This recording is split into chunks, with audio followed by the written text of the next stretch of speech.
Hola, soy Sanuka y esto es Tu Presencia, es tu poder. Este episodio se publica un 27 de diciembre, cuando el año está a punto de cerrarse y todo parece empujarnos a hacer balance, a poner conclusiones, a decidir qué se queda y qué se va.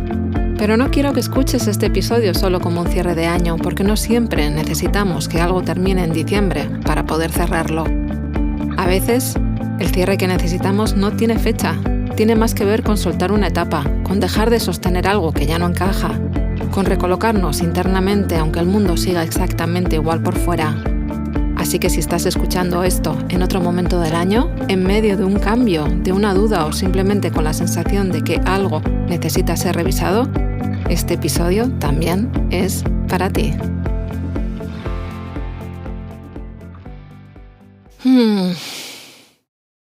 Llegar al final del año suele venir acompañado de una exigencia casi administrativa, como si hubiera que cerrar algo, ordenar lo vivido, ponerle una forma reconocible a meses que en realidad no siempre han sido muy claros. Y yo cada vez siento con más fuerza que hay años que no se dejan resumir, porque no han sido un trayecto lineal ni una suma de decisiones evidentes, sino un proceso más interno, más difícil de explicar, en el que lo importante no ha sido tanto lo que ocurrió hacia afuera, como lo que ha ido cambiando por dentro. Este no ha sido un año especialmente ruidoso ni fácil de contar, y quizá por eso no me interesa mirarlo desde la lógica del balance, ni desde la necesidad de concluir nada. Porque cuando intento hacerlo así siento que algo se me escapa, como si lo verdaderamente importante hubiera pasado en un plano menos visible, en una especie de reordenación lenta. Durante estos meses he ido hablando aquí de muchas cuestiones que vistas de manera aislada podrían parecer independientes, pero que en realidad forman parte de un mismo movimiento. Una exploración continua sobre el lugar desde el que uno vive, trabaja, se vincula y sostiene una vida cuando empieza a notar que seguir empujando en la misma dirección ya no produce expansión, sino desgaste. No ha sido un proceso cómodo ni tampoco claro y desde luego no ha tenido la forma de una revelación, sino más bien la de una acumulación de pequeñas incomodidades, de preguntas que no terminaban de resolverse, de decisiones aparentemente menores que con el tiempo han ido dibujando un cambio más profundo, un desplazamiento que no siempre se ve desde fuera, pero que modifica por completo la manera en la que una se coloca en el mundo. Quizá por eso, este episodio no nace con la intención de explicar nada, ni de ordenar lo dicho hasta ahora, sino de hacer una pausa consciente para mirar con un poco más de honestidad qué cosas han ido perdiendo sentido, cuáles se han sostenido por inercia y cuáles, aun siendo pocas, siguen teniendo peso suficiente como para merecer nuestro tiempo, energía y compromiso. Hay momentos en los que avanzar no consiste en añadir nada más, ni en afinar la estrategia, ni en esforzarse un poco más, sino en detenerse lo justo para darse cuenta de que el movimiento constante también puede ser una forma de huida y que quedarse quieta, aunque incomode, a veces es la única manera de volver a escuchar con claridad. Este cierre de año no me está pidiendo conclusiones, me pide una presencia cada vez menos preocupada por encajar en un relato entendible para los demás y más atenta a esa intuición sutil que aparece cuando una deja de correr y se permite, aunque sea por un momento, habitar el lugar exacto en el que está. A lo largo de estos meses, mientras grababa cada episodio, he ido entendiendo que muchas de las tensiones que atraviesan nuestras vidas adultas no tienen que ver con grandes crisis ni con decisiones dramáticas, sino con una forma persistente de desajuste entre lo que mostramos hacia afuera y lo que realmente estamos viviendo. Hay un momento, que es difícil de señalar con precisión, en el que una empieza a notar que ciertas elecciones que durante mucho tiempo parecieron naturales o incluso deseables,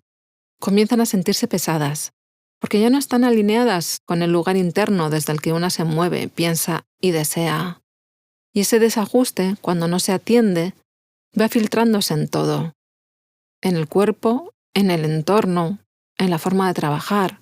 en los vínculos, en la relación con el tiempo y también con una misma.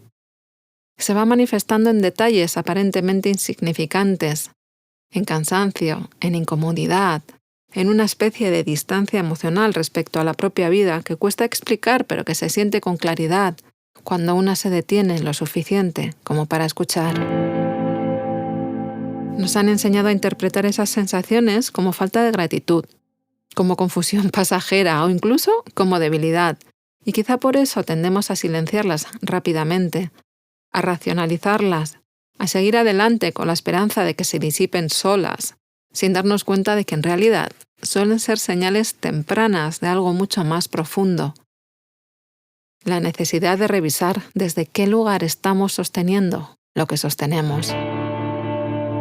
Y es ahí donde suele aparecer una de las tensiones más difíciles de gestionar en la vida adulta.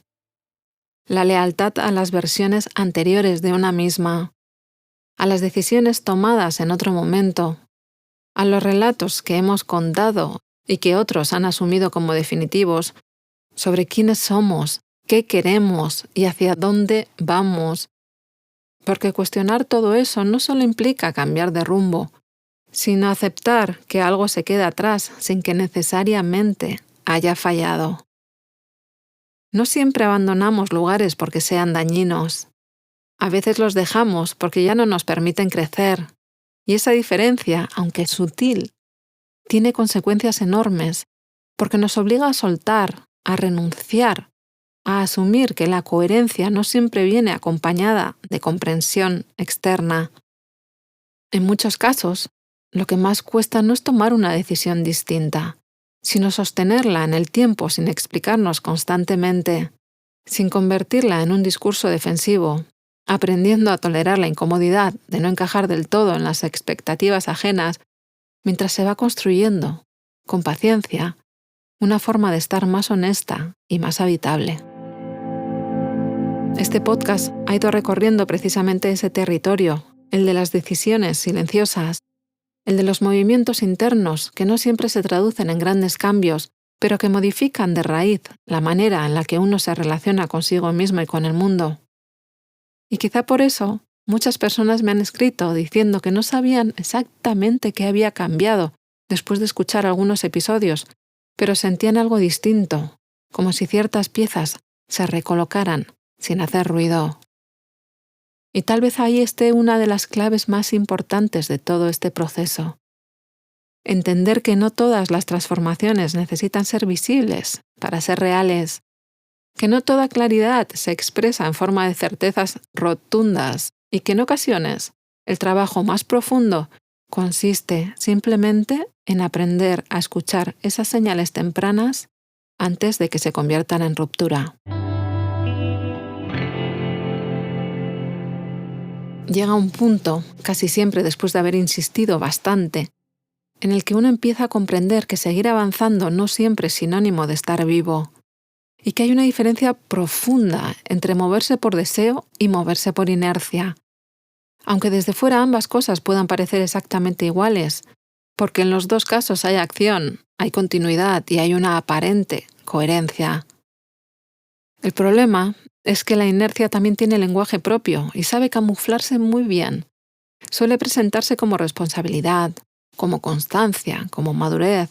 y durante mucho tiempo incluso puede dar resultados, pero por dentro va dejando una huella sutil, un desgaste que no se nota de inmediato, pero que se va acumulando. Y cuando uno se permite parar a mirarlo, termina expresándose en forma de cansancio crónico, de desafección, de una distancia cada vez mayor entre la vida que se sostiene y la vida que se desea. Parar en ese momento no parece una idea inspiradora ni una decisión evidente. Es más bien una resistencia interna, como algo que incomoda, porque pone en cuestión todo lo que hasta entonces parecía bien estructurado y quizá por eso tendemos a retrasarlo, a rodearlo con argumentos, a convencernos de que no es el momento adecuado, de que hay que aguantar un poco más, cerrar antes ciertas etapas o cumplir con determinadas expectativas. Pero cuando el cuerpo empieza a pedir otra cosa, cuando la mente se vuelve ruidosa incluso en los momentos de calma, cuando la motivación se sostiene más por obligación que por sentido, seguir empujando deja de ser una forma de valentía y empieza a parecerse peligrosamente a una forma de huida. Una huida hacia adelante que evita el silencio, porque en el silencio podrían aparecer preguntas que no estamos preparados para responder. Parar es una decisión práctica y al mismo tiempo política en un contexto que premia la velocidad, la disponibilidad constante y la capacidad de seguir funcionando pase lo que pase. Porque parar implica aceptar que no todo se resuelve con más esfuerzo, que hay momentos en los que la única manera de recuperar claridad es suspender el movimiento. Y no se trata de parar para siempre, ni de renunciar a todo, sino de introducir una pausa real en la que uno pueda escuchar sin prisa qué cosas están pidiendo ser revisadas, qué ritmos ya no son sostenibles y qué compromisos, aunque hayan sido importantes, quizá ya no merecen ocupar el mismo lugar que antes. Ese tipo de pausa no encaja bien en los relatos de éxito ni en las narrativas de progreso continuo, pero tiene una potencia transformadora enorme, ya que permite algo que rara vez nos concedemos: decidir con mayor conciencia desde dónde queremos seguir avanzando, si es que seguimos, y hacia qué lugares tiene sentido dirigir la energía que nos queda. Y es precisamente ahí, en ese punto intermedio entre el cansancio y la claridad, donde parar deja de ser una interrupción y se convierte en una forma de orientación, en una manera de ajustar la mirada antes de dar el siguiente paso. No para llegar más lejos, sino para llegar de una forma más entera. Si hoy tuviera que decir desde dónde estoy hablando, no diría que es desde un lugar más seguro ni más resuelto, sino desde un lugar menos confundido, que no es lo mismo, porque hay una diferencia enorme entre tenerlo todo claro y haber dejado de engañarse, y quizá eso sea uno de los signos más claros de madurez. Hablo desde un punto en el que ya no necesito sostener ciertas imágenes, ni demostrar una alineación impecable entre lo que hago y lo que los demás esperan de mí, porque he entendido que esa alineación externa, cuando se fuerza,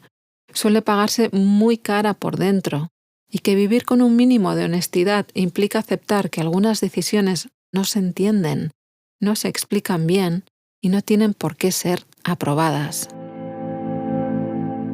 Hablo desde una relación distinta con el tiempo, menos ansiosa, menos reactiva, más consciente de que no todo lo que urge es importante y de que muchas de las cosas que realmente transforman una vida lo hacen despacio, desde un lugar interno que ya no busca confirmación, en un plano que no necesita ser visto para ser real. Desde aquí, trabajar ya no significa ocuparlo todo, ni vincularse implica sostener a cualquier precio, ni elegir supone cerrar los ojos y apretar los dientes. Desde aquí, las decisiones empiezan a medirse por cómo se sienten cuando se repiten en el tiempo, cuando dejan de ser una excepción y se convierten en forma de vida. Este nuevo lugar no garantiza tranquilidad constante ni elimina la duda, no, pero ofrece una sensación de alineación interna que, aunque frágil, resulta difícil de traicionar una vez se reconoce, porque uno aprende a notar con bastante rapidez cuándo se está desviando y cuándo vuelve a colocarse. Quizá por eso a mí ya no me interesa tanto llegar lejos ni abarcar más, sino sostener con cuidado aquello que sí importa, aunque sea menos, porque he aprendido que una vida más pequeña por fuera puede ser mucho más habitable por dentro. Desde aquí sigo hablando, escribiendo, trabajando y tomando decisiones con el compromiso de no perderme de vista en el proceso, incluso cuando eso implique ir más despacio, decir menos o cambiar de rumbo sin dar demasiadas explicaciones. Así que no tengo grandes conclusiones para este final de año, ni creo que las necesite, porque hay momentos en los que lo más honesto no es ordenar lo vivido ni convertirlo en aprendizaje explícito, sino reconocer que algo se ha recolocado por dentro y confiar en que ese ajuste, aunque todavía frágil, marque la forma de los próximos pasos. Este episodio no viene a decirte qué hacer ni hacia dónde ir. Viene a acompañarte en esa zona intermedia en la que uno empieza a intuir que vivir con más presencia no consiste en hacerlo todo bien, sino en no alejarse de sí mientras hace lo que hace, aunque eso implique ir más despacio, sostener menos cosas o cambiar de dirección.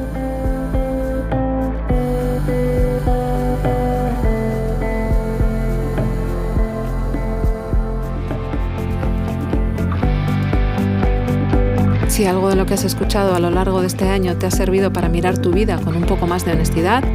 para hacerte una pregunta que llevabas tiempo evitando o simplemente para sentirte menos sola o solo en ciertas decisiones, puedes dejar un comentario o valorar el podcast. Ese gesto pequeño ayuda a que este espacio siga existiendo. Y recuerda, ahora cuando el año se cierra o en cualquier momento del año, que tu presencia es tu poder. Nos escuchamos en el próximo episodio.